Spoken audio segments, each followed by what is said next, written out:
G'day viewers, how are you? It's the end of the week. Time for a TFU video. Now look, the TFU is TFU Friday. I once upon a time was disciplined enough to make these videos every Friday. And it is indeed Friday night as I record this video. But I strongly suspect by the time I edit and render and upload this video, it will definitely be past Friday night Australian time. It may still be Friday somewhere in the world, but it may well take longer because I might not be in that much of a state to do complex editing tonight, and I wanted to put a bit more effort into this. I'm not saying I'm 3 or 4 cocktails in at the moment, but as Homer Simpson said, I'm not licking toads. So I'm going to give it a go. You may even get interjections from sober me. At this point, I don't know exactly what's going to be in this video, but I'm going to give it a go and see where we end up. Now, often in TFU, I talk about a range of stories. I kind of want to focus on one and its implications because it ties in to a discussion that we had on a live stream this week. Incidentally, if you've never joined in my live streams, you should. They're a lot of fun. I love interacting with people. They normally last about 2 hours. We talk about anything and everything and have a lot of fun. If you haven't joined in, you're missing out. You should make the effort. Fully aware that if you're not in Australia, the time zone may not be particularly friendly to you. But I do love getting messages from people in North America who goes, hey, it's 3 a.m. and I have insomnia, so here I am. That's always a bit of fun to me. But the topic is about a complete fucking fraudster by the name of Jacon Wohl. I've made videos about him before. I've posted about him on social media before because this guy never stops with bullshit. And the most recent bit of bullshit is he tried to say he was under attack by radical leftists who were going to protest his public appearance, and he pointed to like an event post that had been said, like, let's go and heckle Jacon Wohl. And it turns out that he was behind this. He was faking a protest against himself. And see, he has to fake these things because while he is absolutely a piece of shit, he's so fucking pathetic. I don't think anyone would bother to protest him. So he has quite a history. For someone so young, he already has a long history of behaviour that varies from very shady to outright fraud. And he keeps doing it, and somehow he keeps getting away. In as much, I think the fact that he isn't in prison is him getting away with it. This is the classic white privilege thing. People say, oh, white privilege doesn't exist. I don't know. Someone with a record of dodgy behaviour that this guy has, who is not in jail, does speak more than a little to privilege. So he's a weird guy. Like, sometimes when people want to talk him up and say he's great, they'll say something like, oh, he was the youngest head of a hedge fund in history. You know, set up by his dad, and it's saying like when he was about 19, he was running an investment fund. It's like, wow, that's kind of radical, even if it's set up by his dad. But you see, there is the fact of what ended up happening with his investment fund. His lies have ranged from the trivial to the extreme. When he had his investment fund, he lied about the amount of money he had in it. He lied about his experience in truly bizarre ways. Like when he was 19, he talked about having been doing this for 10 years. apparently since he was 9 years old. And another time when he was promoting the idea of making people rich by flipping homes. He said he, who was then 18, and his partner, who was then in his late 20s, had 35 years experience with flipping homes. This is a pattern that repeats with Jacon Wohl. Not just the lies, not just the ridiculously stupid lies, but really easily provable lies. This venture into the world of finance, which I really want to stress, some people in conservative media and conservative internet outlets continue to say is a positive. In 2017, the National Futures Association banned him for life, and he also faced 14 counts of securities fraud. Since then, he's promoted himself as a right-wing provocateur. And what has happened consistently is he has told absurd lies about people on the left. And he has repeatedly tried to smear people on the left and has been found out repeatedly because he's absolutely incompetent. I maybe would have more respect for him if he was a competent fraudster. But his history shows he isn't just a fraudster, but he's incredibly incompetent at it. Now, the thing that I started talking about, where he faked a protest against himself, that sprang from him trying to promote false stories about Democratic presidential hopeful TV. I was worried I was going to get his last name wrong, and I managed to get his first name wrong. I'm talking about Pete Buttigieg. He's one of the Democrats, one of the 60 or 70,000 people who've declared themselves as a potential Democratic candidate for the presidential elections in 2020. And he happened to be gay, and Jacon Wohl and his cronies decided they were going to smear him and pay someone to promote the idea that Buttigieg had sexually assaulted them. This somewhat fell apart when A, that appears to have never happened, and B, one of the people they approached said, oh yeah, he tried to get me to make up a lie and say Pete Buttigieg had sexually assaulted me. So this guy has gone in with the premeditated approach of fabricating a story, and surprise, surprise, it blew up in his face. To be honest, this is not a surprise because he's done it multiple times. Prior to Pete Buttigieg, he tried to do it to the FBI investigator, Robert Mueller. He tried to promote the idea that there were women who had been sexually assaulted by Mueller, except this was false. And again, when he tried to pay women to say they'd been sexually assaulted by Mueller, instead of going along with it, they went public and said, hey, this dipshit tried to pay me to fabricate an allegation against Mueller. Again, actually fabricating a story against a federal prosecutor. I have no idea how this motherfucker is not in prison. Just for a laugh, this idiot has also tried to promote absolute falsehoods against Kamala Harris, another Democratic presidential hopeful, and Democratic Representative Ilhan Omar. Like, absolutely ridiculous claims, like saying that Ilhan Omar got American citizenship by marrying her brother.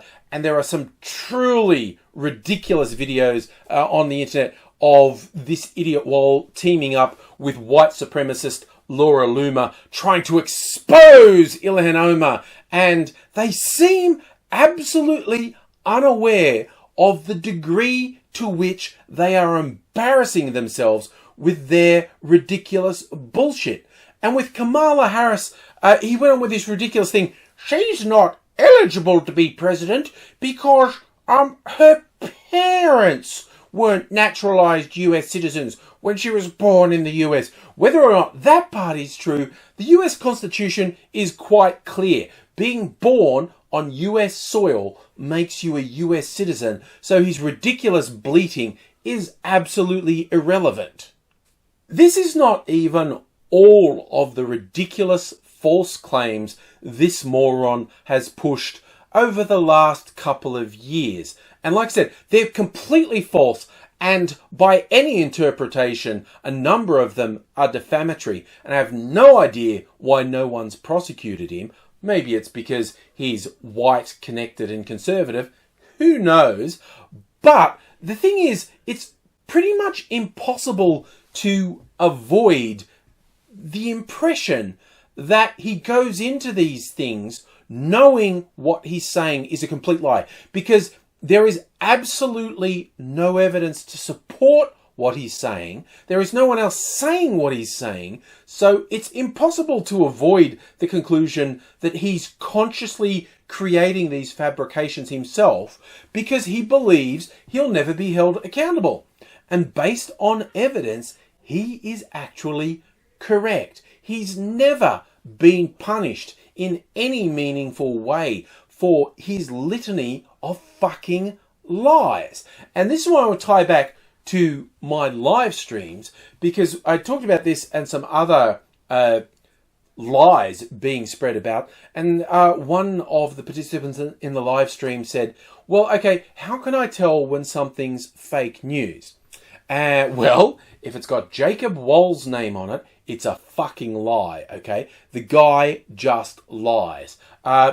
Second, before I get into it, the point I want to make, don't use the term fake news. Anyone who goes, that's fake news, unironically comes across as a complete fuckwit. Namely, because the term was championed by Trump, who is a pathological liar. Like, I think he's been tracked with over 10,000 lies in the last 2 years, which is absolutely mind-blowing. But Trump has used this slur, fake news, to attack absolutely credible news sources. Now, addressing this can get a little complex, and the internet and discourse on the internet tends to not support complex discussion. So, see, on the one hand, people who unironically say fake news, there's a 99% chance they're a piece of shit. But at the same time, it is actually important to acknowledge that the media, and I'm not even talking about weird fucking websites and whatnot, I'm talking about mainstream media. The media make mistakes. The media sometimes act dishonorably. I'm not even talking about like Murdoch media, which is a fucking lie factory. It's just a propaganda machine for right-wing politics. I'm talking about the at least slightly more credible mainstream media. They make mistakes, they leap to conclusions, and sometimes they are partisan. And when you say that, you get people on the right going, yes, they're partisan to the left. They are far more often wrongly partisan for conservative political standpoints, whether it's talking about what's happening in Venezuela or the role of unions or whatnot. They are regularly a little quick to report supposition as fact. But see, even this is what I mean about the internet tends to not support anything approaching subtlety in conversation, because wanting to talk about, well, you know, the media can make mistakes, the media can be willfully wrong. It's very hard to have that without absolute fuckwit Trump supporters jumping up and going, yes, it's fake news. And that's why there can be a tendency, particularly on people on the left, to not willingly acknowledge the flaws in the media, because these absolute fucking fruitcake Trump supporters and extreme right-wingers go, yes, it's all fake news. And what they're saying is horseshit. But the media, you know, spins things. It can be incredibly hard to know when reported stories are accurate, are reasonable. I hesitate to use the term objective because I don't honestly think anyone's objective. I'm not, and I don't shy away from the subjective nature of my opinions and my subjective interpretation of world events. And I'm a little bit cautious about people who champion themselves as being objective. And I'm really fucking dubious about people who say both sides need to be presented. You know, both sides don't need to be presented. When one side are fucking Nazis or white supremacists, like when Trump talked about the absolute white supremacists, the racists, anti-Semitics in Charlottesville, and referred to great people on both sides. No. One side was absolutely categorically wrong. There's the way I've heard it explained, someone said, like, if you're a journalist and one person tells you it's raining outside and one person tells you it's sunny outside, it isn't your job to report both sides. It's your job to go the fuck outside and see what the fuck is happening. So how do you tell when a story isn't trustworthy? Well, the first thing is you need to be honest with yourself about your own biases. And a few psychologists have shown, particularly on social media, but not just on social media, also on TV and in print media, if a story generates an extremely strong response in you, that is a warning sign. And that is whether the story generates an extremely negative response in you. That negative response is, I knew those people were like that. Oh, that shit happens all the time. I hate them. Or if that strong response is positive, like, oh, that's reinforced everything I believe. That makes me feel good. That is exactly how I view the world. Both of those are warning signs. They don't mean in and of themselves that story is false or overly biased, but it is a warning sign, and it's worse on social media. So if you see a post and you have an incredibly strong reaction to it, whether that reaction is positive or negative, that is a warning sign that you need to really consider whether that story might be true. Now, if you have that warning sign, the second thing is to check the source. If the only sources you can get are from websites that don't belong to established media organizations, that is a huge red light. The people who tend to propagate stuff from blogs and non-mainstream sites, they like to trumpet themselves as, ha, I'm not one of the sheep. I see the truth. That is fucking bullshit. If you see, and sometimes it literally, the same story has been copied and pasted across multiple sites, but none of those sites are reputable media and news sites, then that is an absolutely huge warning sign that the story is probably not true. And then, so, what's a reputable media site? Well, as much as Trump and his supporters decry the fake media, when he calls someone fake, they're probably legitimate. And in the US, that's things like, the New York Times, the Washington Post, the broadcast media. With the asterisk next to it that I mentioned earlier, they do make mistakes, they do succumb to bias, and sometimes they are even deliberately wrong in their reporting. But they are considerably more reliable than fucking websites and blogs. Outside of the US, things like the BBC, the ABC in Australia, SBS in Australia, The Guardian. Can you tell how left-wing I am yet? Even Al Jazeera can be a quite reliable source of news. But the thing is, you ideally need to find this information in multiple reputable media sources. That does not guarantee you that the information has been properly researched and has been, as much as possible, impartially evaluated, but it gives you a considerably higher chance of being able to accept this is probably accurate.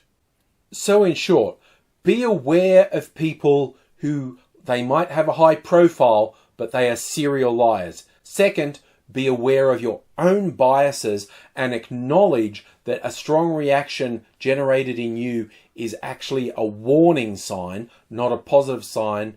And third, look for multiple reputable outlets providing the same information. Nothing's flawless. We all make mistakes. We can all be taken in by things.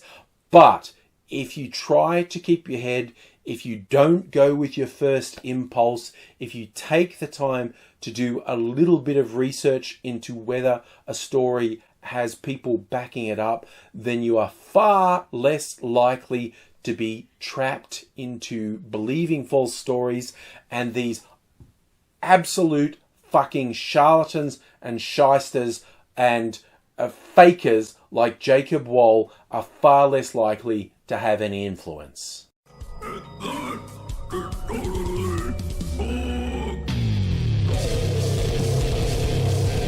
I hope you enjoyed that. If you did, make sure you're subscribed so you don't miss my next video, because I do a lot of them. Jump in with a comment on this video or let me know what you'd like me to do in another video, and hit me up on the various social media as well. Your support means a lot, so if you tell other people about the videos, that is one of the most positive things you can do to support me. Just share the video with your friends, put it on your social media and tell them they should subscribe and join in. Or remember this easy song. Subscribe to AngryAussie and share this with your friends.